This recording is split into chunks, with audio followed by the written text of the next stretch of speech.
കൂട്ടക്കൊഴിഞ്ഞുപോക്ക് തുടരുന്നതിനിടെ കോൺഗ്രസിൽ ലയിക്കാൻ ഒരുങ്ങി തൃണമൂൽ കോൺഗ്രസ് എന്ന അഭ്യൂഹം. മമതാ ബാനർജിക്ക് ദേശീയ ഉപാധ്യക്ഷ പദവി സോണിയാഗാന്ധി വാഗ്ദാനം ചെയ്തു എന്ന് സൂചന. ലോക്സഭയിൽ 19 പേരും രാജ്യസഭയിൽ 2 പേരും വിമതർക്കൊപ്പം ചേർന്നു.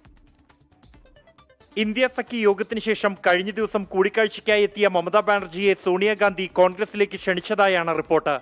പാർട്ടിയുടെ ഉപാധ്യക്ഷ പദവി വാഗ്ദാനം ചെയ്തതായും റിപ്പോർട്ടുണ്ട്. ഇന്ന് രാഹുൽ ഗാന്ധിയുമായി അഭിഷേക് ബാനർജി നടത്തിയ കൂടിക്കാഴ്ചയിലും വിഷയം ചർച്ചയായതായാണ് സൂചന. ഏറ്റവും അടുപ്പമുള്ള നേതാക്കളുമായി ആലോചിച്ച ശേഷമായിരിക്കും മമത ഇക്കാര്യത്തിൽ തീരുമാനമെടുക്കുക. ഭരണവും പാർട്ടിയും നഷ്ടപ്പെട്ടാലും ഇക്കഴിഞ്ഞ തെരഞ്ഞെടുപ്പിൽ പോലും 41% വോട്ടുകൾ നേടിയ മമതാ ബാനർജിയെ കൂടെ നിർത്തിയാൽ ബംഗാളിൽ തിരിച്ചുവരാൻ കഴിയും എന്ന പ്രതീക്ഷയിലാണ് കോൺഗ്രസ്. അതേസമയം കഴിഞ്ഞ ദിവസം പോലും മമതയ്ക്കൊപ്പം ഉറച്ചുനിന്ന രാജ്യസഭാംഗം സുസ്മിതാ ദേവ് പാർട്ടി അംഗത്വവും രാജ്യസഭാംഗത്വവും രാജിവെച്ചു. തൊട്ടുപിന്നാലെ അസം മുഖ്യമന്ത്രി ഹിമന്ത ബിശ്വ ശർമ്മയുമായി സുസ്മിത കൂടിക്കാഴ്ച നടത്തി. ഉടൻ BJP അംഗത്വം എടുത്തേക്കുമെന്നാണ് സൂചന. TMC രാജ്യസഭാംഗം സുഖേന്ദു ശേഖർ റോയ് രാജിവെച്ച് ഒരാഴ്ച പിന്നീട് മുമ്പാണ് സുസ്മിതാ ദേവിന്റെ രാജി. ഒഴിവ് വന്ന ഈ 2 രാജ്യസഭാ സീറ്റുകളും BJPക്ക് ലഭിക്കും. 24 ഡൽഹി.